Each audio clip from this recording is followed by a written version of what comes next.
Welcome to all of you joining us. And for those of you watching later, please feel free to leave comments, likes. We are joined not only by my dear brother, Father Joe, but we are joined by my other brother, Jeff Grant, Father Jeff Grant, who is the founder of prisonist.org. It is a useful resource for a lot of people who don't know where to turn when it comes to white-collar crimes and how to rebuild your lives afterwards. Instrumental in both Father Joe and my own experience. And so with that, we welcome you into the space. We are excited for the conversation that is about to occur. And without any further ado, I will turn it over actually to my dear brother, Father Joe. Hey everyone, it's great to be back. And even though I was the one who said, we need to take a break, we're doing too much. We've missed you, and I hope you've missed us. Both Father Jeff and I are not in our collars because a collar does not a priest make. It is what we do and how we do it and being there to help people. That's the most important part of this. Father Jeff Grant is celebrating his 300th service coming up that I am in shock for. Even though both Father Grant and I both feel 300 years old, we're not. It's what we do day after day, week after week that truly makes a difference in the people's lives. So Jeff, my brother in faith, I am so glad you're here and congratulations on this great milestone. Thank you, Joe. And thank you, Rix. Wonderful to be with you. When you gave me the opportunity to come on and talk about the 300th meeting of our white collar support group, of course I was honored, but I'm not surprised because this is something that we do together most weeks. If you guys are not busy doing God's work in other ways. And it's a big deal, it's a big deal. We founded the ministry almost 10 years ago to support people prosecuted for white collar crimes and their families. And in a way that can be, off-putting for some people, or at least not empathetic or not sympathetic. So let me just give a little bit of framework about that real fast. I ran an organization, a non-white collar criminal justice organization, and we had the largest domestic violence contracts of any organization in the state of Connecticut. And so people would say, I'm sure you're doing a lot of great work for the women and for the children, and victim services are important. But we were retraining the batterers on how to behave better, and that's important work. It's like you can do a lot of victim services, which is critically important. But if you're not retraining people how to behave, chances are they're gonna do it again. So when we founded the white collar support group, it wasn't just to form a community, which did happen, but it was teaching people how to take responsibility for their actions and make amends and to behave differently, and as a form of rehabilitation. That's critical, especially for in a term of kind of apologetics, so that people really understand that if we don't take personal responsibility and community responsibility, then we haven't moved the needle forward. So it was just a theory that we could do this 6 years ago. It was a theory, and it was early technology. Zoom hadn't even been formed yet, I don't think. But we knew that we had people who were living in isolation and shame and remorse, and were stigmatized by their families and by the business community and even by their own churches and their own synagogues all over the country. And how could we provide something for them that was kind of frankly like a 12-step experience? But in AA or in 12-step, you go to your local church basement and you meet, and it's very geographically founded, less so during COVID and during the world of Zoom now. But it was a theory as to whether or not we could get people to come out of isolation and actually share and grow and be on a screen together. I don't think anybody knew whether or not you could do anything on a screen, legal services, therapeutic services, anything. Religious services. Religious services, perfect. We didn't really know. Three things happened last year that really catapulted us. We were on our way to, last spring, we celebrated our 250th meeting, which of course you were both at, and it just feels like it was yesterday. But since then, three things happened. The first is that I got my law license reinstated in the state of New York. That happened in May. Thank you. Of course, a big deal for me personally, but a very big deal in shattering the glass ceiling for people who have been prosecuted for white collar crimes. That, I mean, much like your stories, in my story, a licensing board and the New York State Bar took me back in. It's a huge event. It's a huge event. I recognize the responsibility that comes with that. And I take that responsibility very seriously, so much so that I actually put on a blazer. The second thing was that our white collar support group was the subject of an article in the New Yorker, the August 30th issue. And of course, the New Yorker is probably the most respected long form nonfiction magazine in the country. There's not that many magazines left, but getting that kind of recognition and exposure and third party validation has helped grow the support group in ways we never could have hoped for otherwise. And the third thing has to do with actually the range of services and the reach that we've been able to grow since then. Because, for example, we have an online 24-hour day Slack group that has different channels for career advancement and for support for news articles. And so we've become much more well-rounded in our ability to provide services and help people get through the process, and hopefully in the future out the other side, since our big goal long-term is probably things like pardon reform and having people exit the system. And so Father Rix, I know you'll be able to talk about that in terms of your own personal journey in a moment. So, which leads us up to March 14th, which is our 300th meeting. And already a lot of exposure, and online on prisonist.org and in our social media, we have reflections that people have written about what the group means to them in their own personal journeys. I hope you'll both write something that we can post in the next few weeks. And that leaves us to now promoting it and trying to get the word out so that people feel supported and that there's a safe place to come to walk in the footsteps of the people who've come before them.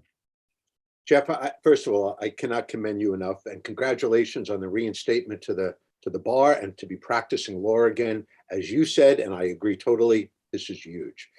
But from the very beginning of this ministry, I wanted to push and fight for criminal justice reform.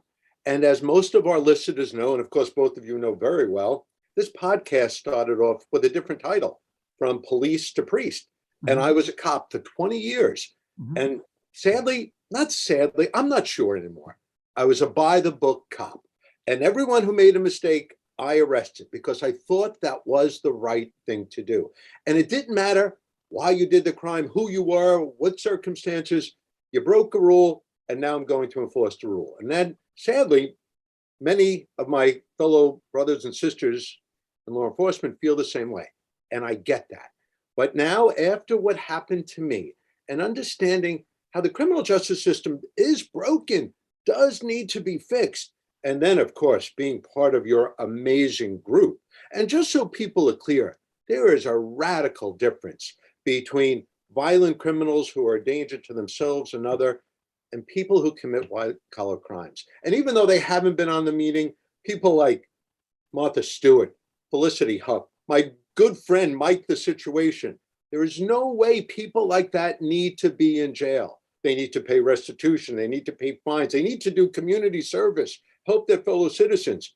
And that's what Jeff's ministry is all about. Both myself and Father Rix have personal stories that we have shared over and over again.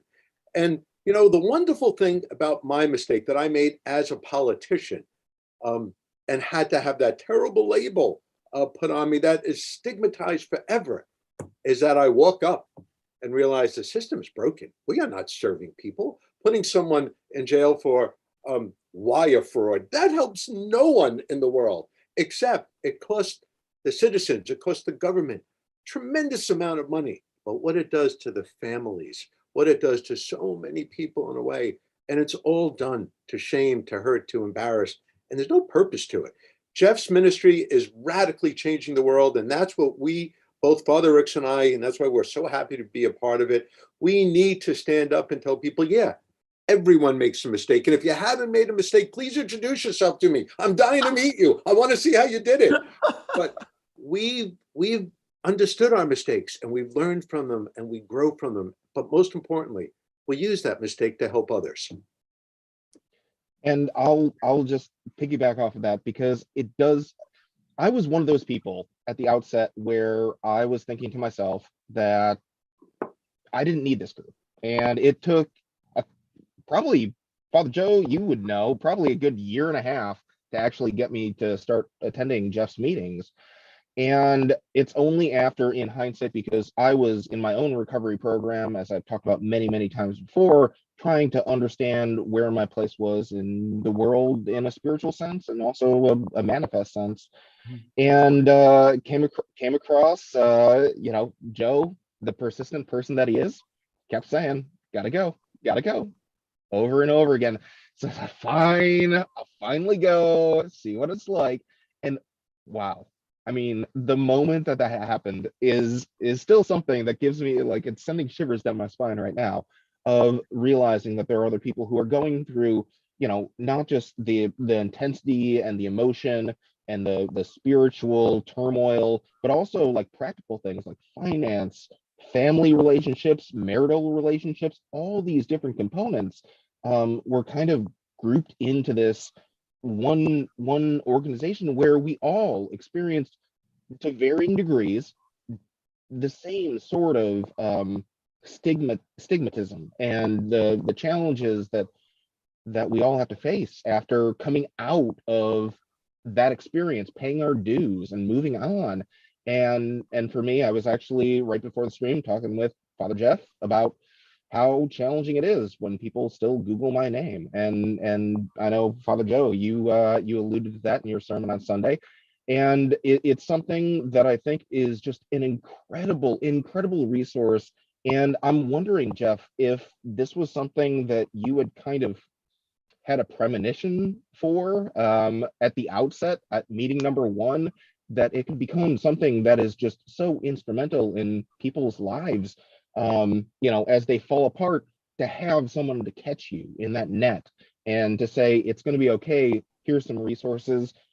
Here's a person who can talk to you without actually judging you, because we all have some element of empathy and understanding in that regard. I'm curious. When this idea first happened, I was still in seminary. It's a very unformed idea. I mean, for those watching, the three of us went to seminary together, to Union Theological Seminary, and the seeds were there, but it was a crazy idea. Like, nobody had ever done this before.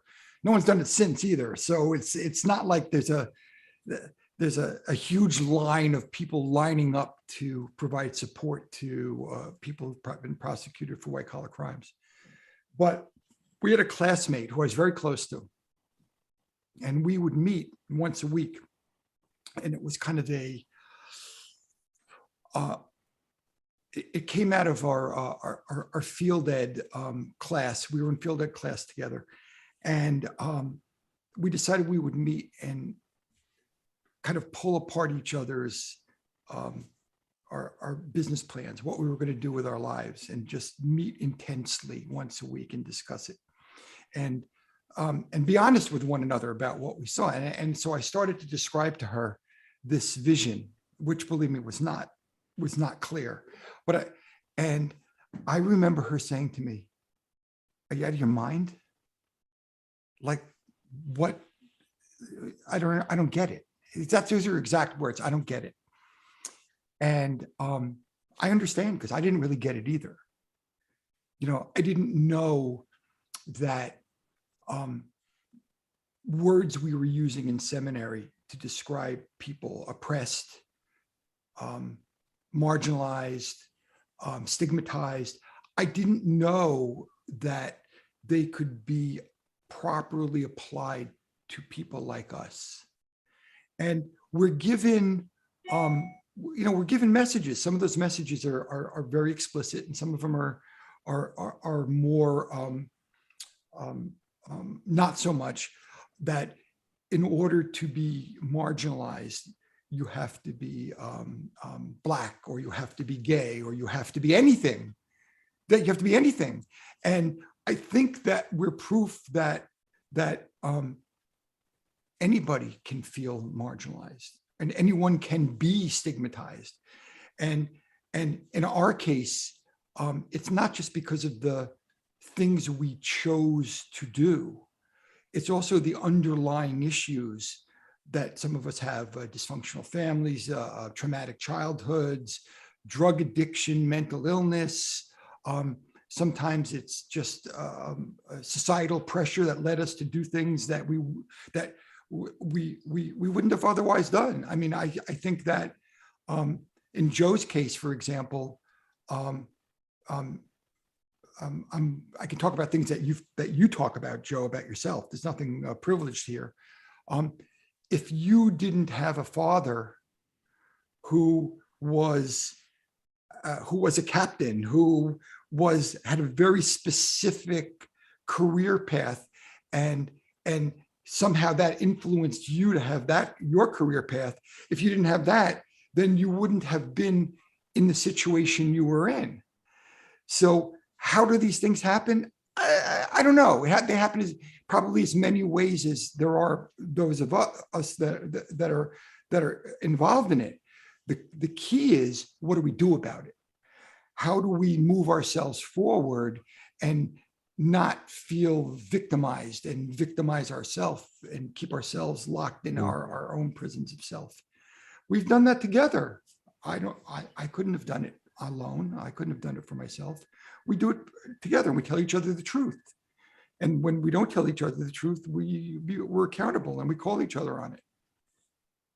Jeff, I actually think you hit the nail on the head with our commonalities, but the most important commonality you did mention, but I want to reiterate it, is where we all went to seminary. Union Theological Seminary in the city of New York, an institution that teaches radical change, radical love, and doing it in an entirely different way than it's been done before. We, the three of us, are part of the Progressive Catholic Church International. We are part of a group that, although is founded in Catholicism, we are ecumenical in every single way. We offer services to every single group. We call ourselves the Church of Second Chances.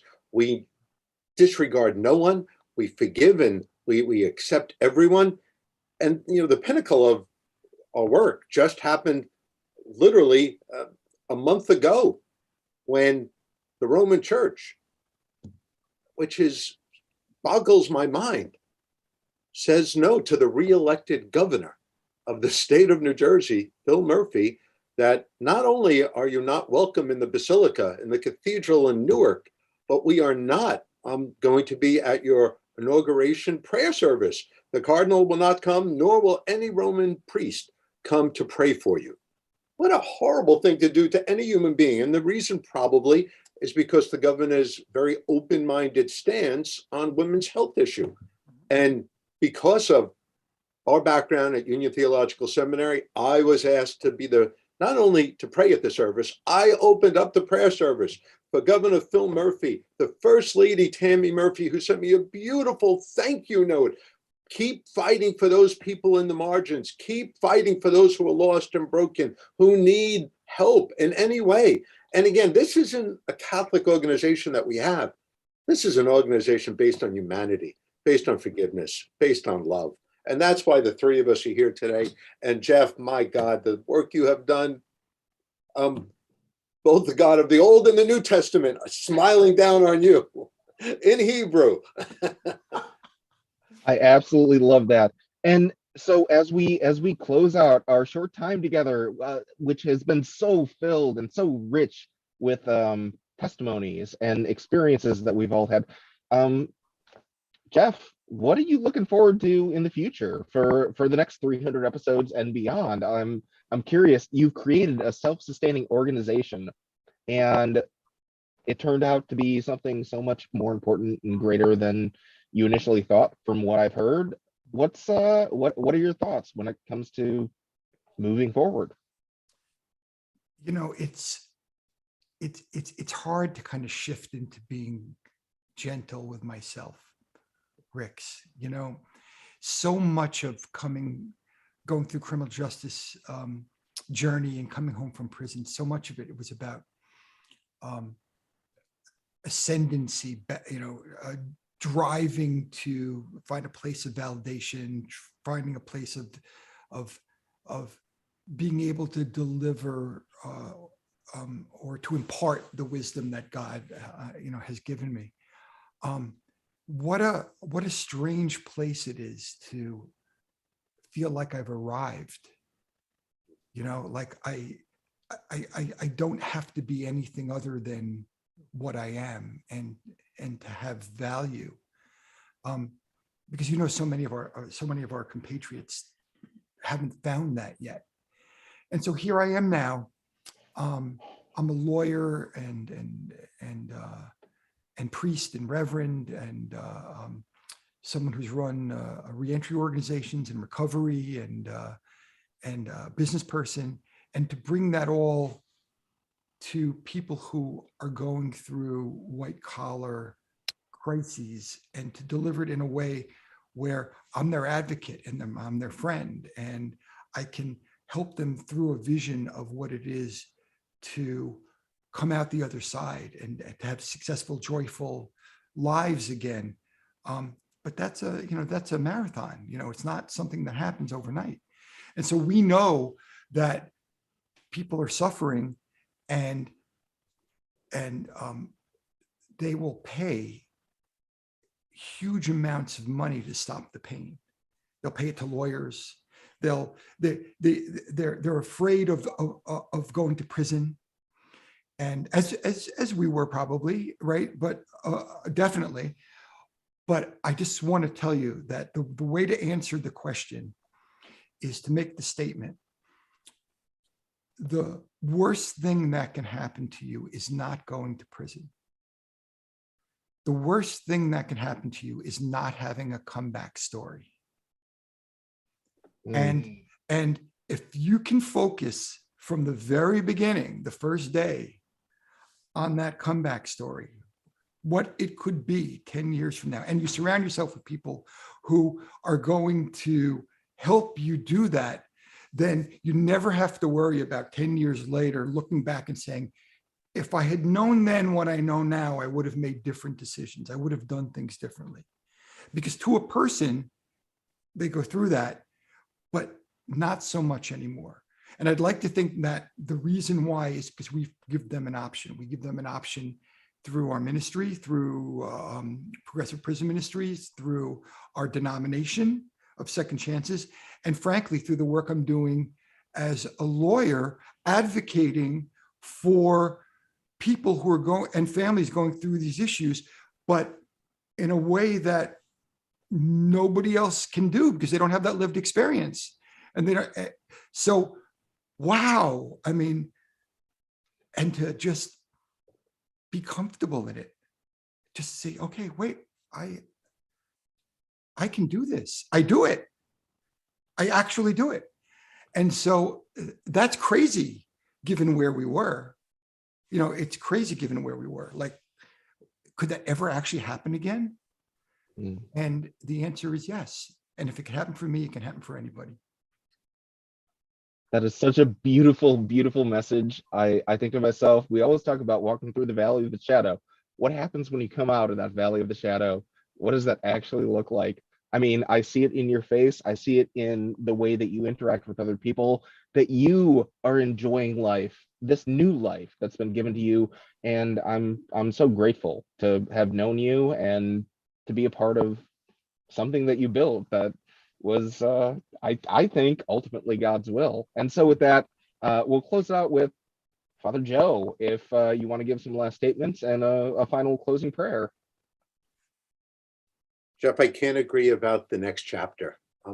What we all have to do in the world, even those of us that haven't had the stigma of oppression placed upon us by society, even those of us who feel that their life is really good, there has to be a second chapter. There has to be something that you can do that's better than you are today. That's the key. That's who we are as a church. That's who we are as a people. That's who we are as friends. So reach out to us anytime you need us. And if you could, please bow your head in prayer. May the God of Abraham, the God of Isaac, the God of Jacob, the God of all people be with us. May this God of love show us the way to make our world a better place and to make each other loving and kind and good. In your holy name we all pray. Amen. Amen. Amen. Thank you both. Thank you, Jeff, for being a part of this. Father Joe, this was absolutely phenomenal. Didn't think this was going to happen, and now it has. Episode number 101. All right. So I'd just like each of you to do something for me before we get off, okay? Father Rix and Father Joe, I'd like you each to go like this. 300. 300th meeting. I'm loving it. March 14th. Awesome. 7 p.m. Eastern Standard Time. If you are being prosecuted or have been prosecuted for what we call a crime, go to prisons.org. You get the information for our 300th meeting. Amen. Congratulations. Love it. Congratulations. God love you all. Thank you all for being a part of this journey. And I'm sure that we're gonna have, when we get to 350, 400, 500, 1,000, Jeff is going to be here to join us and celebrate those moments. So thank you all. God love you all. Remember to go in peace, to love and to serve the world, and be kind to one another. Amen. And we will see you next